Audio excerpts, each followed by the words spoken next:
Olá pessoal, bem-vindos à apresentação do nosso trabalho. Meu nome é Pedro Fialho. Esse trabalho se chama Inteligência Artificial aplicada a sistemas 5G com tecnologia rádio sobre fibra. É composto por esses autores aqui, Pedro Henrique Fialho Santos, que sou eu, os engenheiros Luiz Augusto Melo Pereira, Ramon Maia Borges, Luciano Leonel Mendes, Carmelo Bastos Filhos e também o professor doutor Elismar, meu orientador de mestrado. Eu sou aluno de mestrado aqui no Inatel, atuo no laboratório OCA e eu dividi minha apresentação em 5 tópicos. Eu vou começar então pelo resumo. Vamos lá. Esse trabalho, então, basicamente, ele apresenta um sistema de rádio sobre fibra otimizado, utilizando inteligência artificial, né? Nós propomos o uso de computação evolutiva para maximizar o desempenho digital desse sistema rádio sobre fibra, visando sistemas que a gente chama de FiWi, Fiber Wireless, da 5ª geração de comunicação móveis. Beleza, mas por que esse trabalho, né? A fase 1 dos sistemas de 5ª geração de comunicação móveis, eles baseiam-se na Release 15 do 3GPP, que introduziu o 5G New Radio voltado para a evolução da banda larga móvel. Então, algumas das soluções técnicas exploradas nessa fase são essas que eu coloquei aí. O uso de espectro adicional, flexibilidade na alocação de recursos, convergência óptico wireless e o esquema de múltiplas entradas e múltiplas saídas.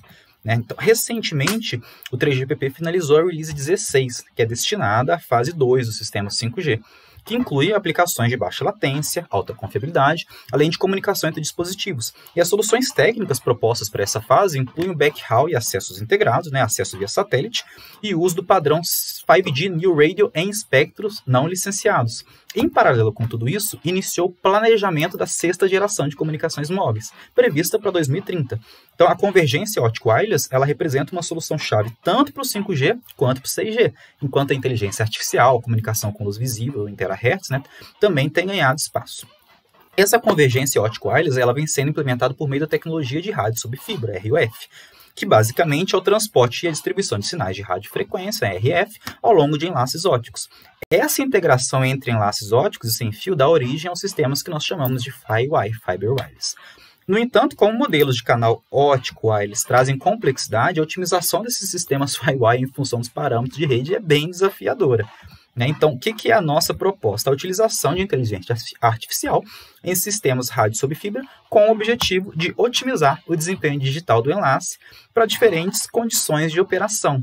O que é isso? Essa otimização ela provém da utilização de algoritmos de inteligência artificial que ajustam os parâmetros de entrada, como, por exemplo, a potência do laser, a tensão de polarização do motor óptico, com o objetivo aí de proporcionar menor taxa de erro de símbolo lá no final, SER, na saída do sistema. Então, nessa figura aqui, vocês conseguem ver o diagrama em blocos de um sistema de rádio sobre fibra assistido por inteligência artificial. A nossa metodologia baseia-se na integração de um software chamado OptiSys, que é utilizado para simulações no domínio óptico, com a ferramenta computacional MATLAB, na qual foram implementados algoritmos de inteligência artificial, cujo objetivo, como eu disse, é encontrar valor ótimo dos parâmetros de entrada de um sistema rádio sobre fibra. Então, só passando aqui rapidamente pelo diagrama, nós temos um transmissor que gera as amostras de forma de onda com multiplexação por divisão de frequências ortogonais, o FDM, em banda base, e essas amostras são direcionadas ao OptiSystem e aplicadas ao modulador eletroóptico do tipo Mach-Zehnder, MZM. Então, essa portadora óptica que foi modulada com o sinal FDM é lançada em 25 km de fibra monomodo, compondo o frontal óptico até chegar no fotodetector. Aqui aplica-se um controle automático de ganho, CAG, no sinal fotodetectado, que é entregue ao receptor para demodulação, no MATLAB, onde é feito também a análise e alimentação do algoritmo de inteligência artificial. Então, basicamente, nós usamos um algoritmo chamado evolução diferencial, conhecido como DE, para otimizar os parâmetros de entrada, V-bias e PL, que é a tensão de polarização e a potência do laser, em função das propriedades ópticas e elétricas do sistema. Então, existem diversas variações de algoritmos de evolução diferencial, por exemplo, o barra-range, que pega indivíduos aleatórios da população otimizada, o BEST, que pega os melhores indivíduos, entre outros. No nosso caso, nós utilizamos a variação DE, barra-BEST, barra-1, barra-BIN, por termos poucas variáveis a serem otimizadas e pela característica de rápida convergência. Só um adendo aqui, abrir um parênteses, os algoritmos evolucionários, eles são mais usados quando você tem muitas variáveis, muitas vezes interdependentes, e para achar um valor ótimo é bem complicado. Aqui nós temos apenas 2 variáveis, é como dar um tiro de canhão para matar uma mosca, e qualquer variação de algoritmo evolutivo para esse cenário tem quase o mesmo desempenho. A solução ótima é achada rapidamente. A ideia desse trabalho em si, só para adiantar, é uma prova de conceito mesmo de utilização de inteligência artificial em telecomunicações, nesse caso, mais especificamente no rádio sobre fibra, fecha parênteses. Em suma, então, o algoritmo consiste em gerar uma população inicial em que cada indivíduo possui diferentes valores de genes, né, tensão de polarização e potência do laser. A partir desses indivíduos são realizadas 3 operações genéticas, que são chamados operadores evolutivos: mutação, cruzamento e seleção. Essas operações elas são repetidas sucessivamente até que se alcance algum critério de interrupção. Pode ser, por exemplo, um erro mínimo atingido, uma taxa de erro de símbolo, um EVM, ou até mesmo um valor pré-estabelecido de iterações. Por exemplo, rodar o algoritmo 1000 vezes. Só passando rapidamente por alguns conceitos. O que é um gene? Os genes são as variáveis de projeto, os parâmetros de controle, no nosso caso, tensão, bias e potência do laser. O que é um indivíduo? O indivíduo é basicamente um portador de um código genético, ou seja, os genes. Então, por exemplo, 10 volts, 3 dBm é um indivíduo. Uma população é um conjunto de N indivíduos. O que é a operação da mutação? Uma mutação ela é efetuada alterando o valor de um gene de um indivíduo. Tipicamente é feito você pegando a diferença vetorial entre 2 indivíduos, né, dos seus genes, multiplicados por um fator F, que a gente chama de fator de mutação, ou crossover rate. O cruzamento, basicamente os indivíduos são cruzados com o intuito de aumentar a diversidade da população. Então você cruza 2 indivíduos, o indivíduo resultante ele possui os genes dos seus genitores, dos seus pais, né? E a seleção, nessa operação, os indivíduos mais aptos da geração, eles são selecionados. Cada indivíduo tem uma probabilidade de ser selecionado proporcional à sua aptidão, né? Então, essa nova população gerada a partir da seleção volta a passar pelo algoritmo até atingir um critério de parada, até você achar o Usain Bolt ou então o Michael Phelps, né? Para cada indivíduo gerado pelo algoritmo MATLAB, é realizada uma simulação no OptSystem, que retorna os valores de SER e a magnitude do vetor de erro vetorial médio, EVM, referente àquele indivíduo. Então, após determinado número de iterações do algoritmo, o indivíduo que possui menor SER e EVM, ele é selecionado. E está aqui os parâmetros que a gente usou: o tamanho da população, a taxa de cruzamento e o fator de mutação. Esse algoritmo é rodado até a gente encontrar um indivíduo ótimo, né? Para a gente fazer a validação numérica, nós comparamos uma SER, que é obtida por meio da inteligência artificial, com a SER teórica para um sistema UFDM, operando em um canal de ruído branco aditivo gaussiano, WGN, cuja probabilidade de erro se aproxima dessa fórmula daqui, onde o μ e o epsilon aqui são fatores que dependem da geometria da constelação. Por exemplo, para uma constelação quadrada, é isso daqui. Então, se a gente analisar o desempenho no sistema rádio sobre fibra, baseado em OFDM, né, a gente analisou para quê? Para diferentes ordens de modulação em amplitude, M que é M. A gente traçou as curvas de SER em função da relação sinal-ruído elétrica, SNR, para diferentes ordens de modulação, no nosso caso 16 QM, 64 QM e 256 QM. Né? Inicialmente, a gente obteve por tentativa e erro os valores de entrada que minimizassem a taxa de erro de símbolo pro 16 QM.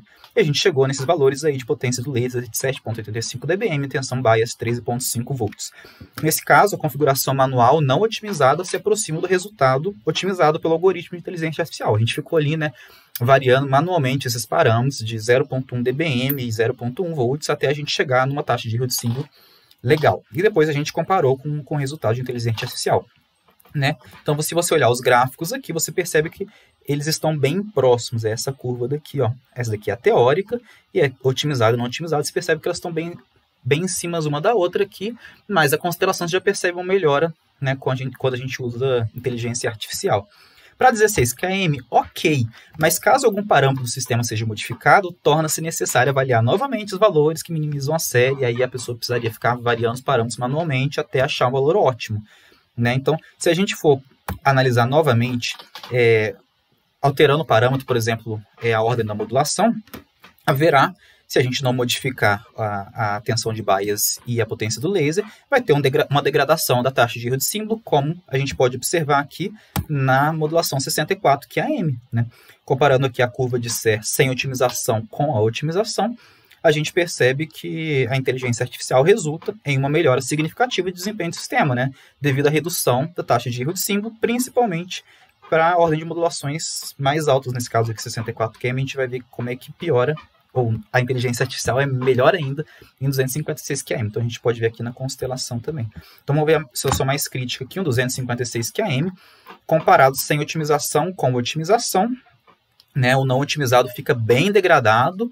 Isso o não otimizado fica bem degradado. Isso dá para observar tanto aqui na curva de taxa de erro de símbolo, quanto na constelação, né? Enquanto o otimizado ele já vai aproximando aqui do teórico. Finalmente, nessa figura aqui, que está no artigo, né, a gente concatenou os 3 cenários, 16, 64 e 256 QAM. Eu mantive aqui as constelações recebidas para o sistema em 256 QAM, ou FDM, com relação ao sinal ruído de 50 dB, antes e após a aplicação do algoritmo de computação evolutiva. A gente pode observar que o emprego de inteligência artificial resultou em símbolos menos dispersos na constelação, uma vez que a otimização minimizou as possíveis distorções do sistema rádio sob fibra. Além disso, o parâmetro de desempenho do EVM, né, foi reduzido de 3,2% para 0,8%, resultando aí, portanto, em uma menor taxa de erro de símbolo. Quais as conclusões nós chegamos? Só para concluir, então, esse trabalho apresentou uma prova de conceito da aplicação de inteligência artificial baseada em computação evolutiva em sistema rádio sob fibra, visando aplicações de 5G de alta vazão. Essa ferramenta ela se mostrou bastante eficiente para adequar os parâmetros ópticos de entrada, otimizando o desempenho do enlace. E os resultados numéricos mostraram a eficiência e aplicabilidade, né, dessa proposta por meio da melhora de desempenho de um sistema rádio sob fibra. Bom, é isso aí, pessoal. Gostaria de agradecer aqui o Inatel pela sua estrutura, a equipe Oca, que sempre colabora com as discussões técnicas, aos nossos patrocinadores, nossos parceiros atuais em projetos de pesquisa e desenvolvimento. A partir de agora, estamos abertos a perguntas. Muito obrigado.